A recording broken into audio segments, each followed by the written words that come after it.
യുദ്ധം അതിർത്തി കടന്നു തുടങ്ങിയിരിക്കുന്നു.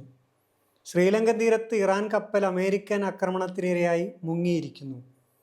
87 നാവികരുടെ മൃതശരീരങ്ങളാണ് ശ്രീലങ്കൻ നാവികസേന കണ്ടെടുത്തിരിക്കുന്നത്. 101 പേരെ കാണാതായി എന്നാണ് വാർത്തകൾ നൽകുന്ന സൂചന.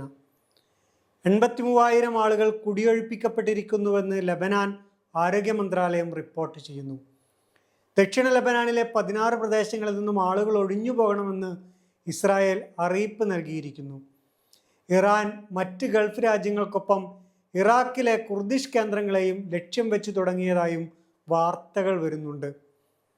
ഒമാനിലും ഖത്തറിലുമൊക്കെ നടന്ന ചർച്ചകൾ യഥാർത്ഥമാണെന്നും അവ പുരോഗമിക്കുന്നുണ്ട് എന്നുമൊക്കെയായിരുന്നു ലോകത്തിൻ്റെ വിശ്വാസം.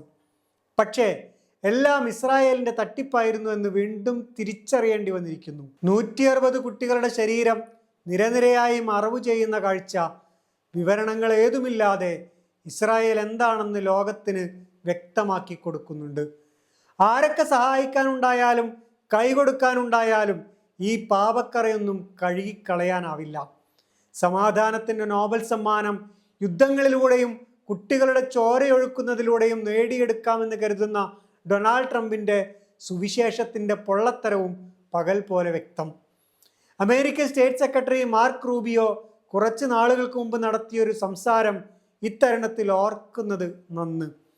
അഹന്തമൂത്ത നേതാവിന് കീഴിൽ അണികൾക്ക് എന്തും പറയാൻ ലൈസൻസ് ഉണ്ടാകുമല്ലോ.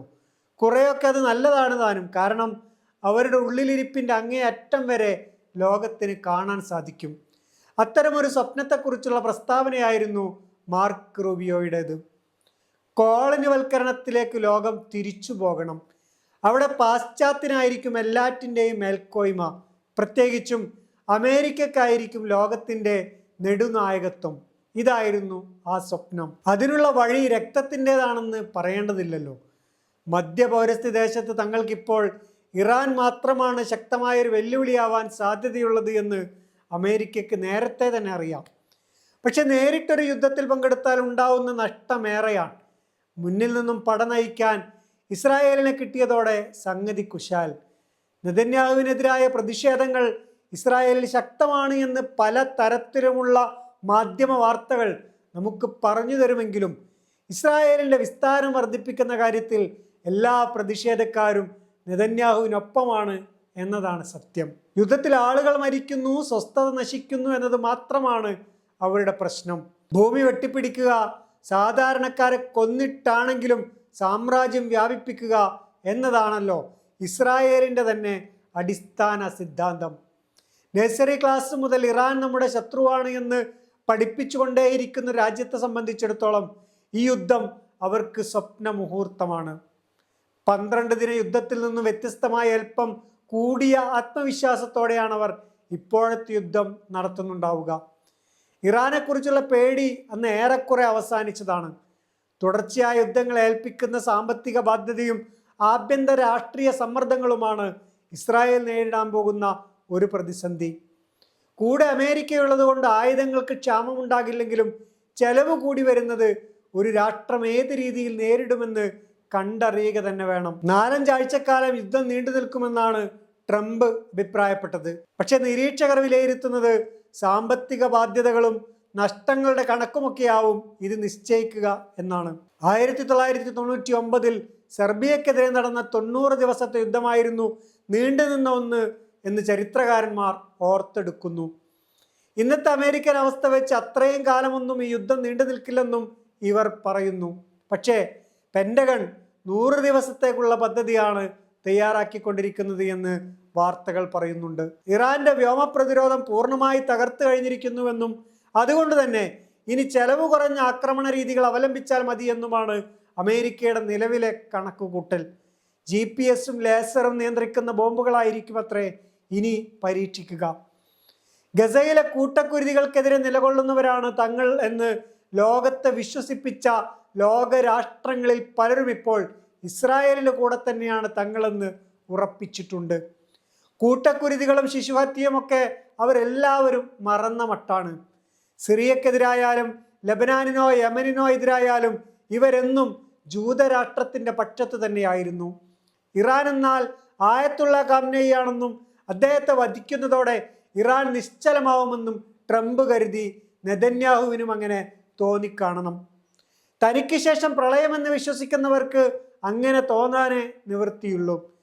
കൊല്ലപ്പെട്ട ഖാംനയുടെ ശരീരവുമായി ആളുകൾ തെഹ്റാൻ തെരുവിൽ നൃത്തമാടുമെന്നും പ്രസിഡന്റിന്റെ കൊട്ടാരത്തിലേക്ക് മാർച്ച് നടത്തി അവിടം കൈയടക്കുമെന്നും നെതന്യാഹു ട്രംപ് സഖ്യം കരുതി കാണണം. പക്ഷേ ഹമാസിന്റെ അനുഭവത്തിൽ നിന്ന് പോലും നെതന്യാഹു പഠിച്ചിട്ടില്ല എന്നതാണ് സത്യം. നേതാക്കളെ കൊന്നൊടുക്കിയാൽ തെല്ലും ഭയപ്പെടാതെ മുന്നോട്ട് തന്നെ നീങ്ങിക്കൊണ്ടിരിക്കുന്ന ചില സംഘങ്ങളെങ്കിലും ഭൂമിയിലുണ്ട് എന്ന സത്യത്തെ അംഗീകരിക്കാൻ അദ്ദേഹത്തിന് സാധിച്ചിട്ടില്ല. മരണപ്പെടുന്നതോടെ അതുവരെ ഹമാസിന്റെയോ ഗസയുടെയോ ഇറാന്റെയോ മാത്രം നേതാക്കളായിരുന്നവർ ലോകമെമ്പാടുമുള്ള അമേരിക്കൻ വിരുദ്ധരുടെയും മർദ്ദിത ജനത്തിൻ്റെയും നേതാക്കളായി മാറുന്നതിൻ്റെ രാഷ്ട്രീയവും നെതന്യാഹു ട്രംപ് സഖ്യത്തിന് മനസ്സിലാക്കാനാവില്ല. ഖാംനയുടെ കൊലപാതകത്തോടെ, അതും റമദാൻ മാസത്തിലെ കൊലപാതകത്തോടെ, ഇറാൻ വേറൊരു തലത്തിലേക്ക് തങ്ങളുടെ രാഷ്ട്രീയത്തെ പറിച്ചു നട്ടിരിക്കുന്നു എന്ന് പറയാം. യുദ്ധത്തിനൊടുവിൽ എന്ത് സംഭവിക്കുമെന്ന് ഇപ്പോൾ പറയാനാവില്ലെങ്കിലും നിലവിൽ രാജ്യത്തിനകത്തുണ്ടായിരുന്ന ഭരണവിരുദ്ധ വികാരത്തിൽ നിന്നും ശ്രദ്ധ തിരിക്കാൻ അവർക്ക് സാധിച്ചു എന്ന് വേണം മനസ്സിലാക്കാൻ. ഒപ്പം ഗൾഫ് മേഖലയിൽ ആരും സുരക്ഷിതരല്ലെന്ന തോന്നലുണ്ടാക്കാനും ഇവർക്ക് സാധിച്ചു. വിവിധ രാജ്യങ്ങളെയും അവിടുത്തെ എണ്ണ ശുദ്ധീകരണശാലകളെയും ആക്രമിച്ചത് ആരെന്ന ചോദ്യം ഇപ്പോഴും കൃത്യമായി ഉത്തരം ചെയ്യപ്പെട്ടിട്ടില്ലെങ്കിലും പ്രസ്താവനകളിലൂടെ മാത്രം ജീവിച്ചു പോകാനാവില്ലെന്ന് സുൽത്താൻമാർക്ക് മനസ്സിലായിട്ടുണ്ട്. ഗൾഫ് രാജ്യങ്ങൾ തമ്മിലുള്ള തർക്കമായി ഇതിനെ മാറ്റാതിരിക്കാൻ അവർ കാണിച്ച പക്വതയെ അഥവാ ആശങ്കയെ അംഗീകരിക്കാതെ വയ്യ.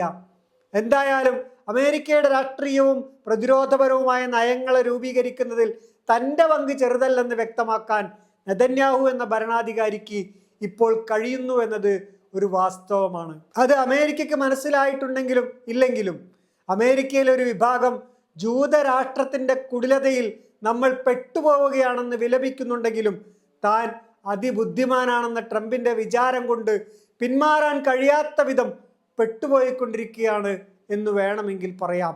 160 പെൺകുട്ടികളുടെ നിശ്ചലമായ ശരീരം വരിവരിയായി മറവ് ചെയ്യുമ്പോഴും തങ്ങളുടെ രാജ്യം പൊരുതിക്കൊണ്ടിരിക്കുന്നത് ഇറാൻ ജനതയെ അവരുടെ മത നേതൃത്വത്തിൻ്റെ പിടിയിൽ നിന്നും സ്വതന്ത്രരാക്കാനാണെന്ന് വിശ്വസിക്കുന്നവർ ഇസ്രായേലിലും അമേരിക്കയിലും ഉണ്ടാവാതിരിക്കില്ല. അതും ഇറാനിലെ സ്ത്രീകളുടെ വിമോചനമാണ് ലക്ഷ്യമെന്ന് വിശ്വസിക്കുന്നവർ. ഇത്തരക്കാർ ലോകത്തിൻ്റെ പല ഭാഗത്തും ഇപ്പോഴും ഇങ്ങനെ ചിന്തിച്ചു കൊണ്ടിരിക്കുന്നുണ്ട്.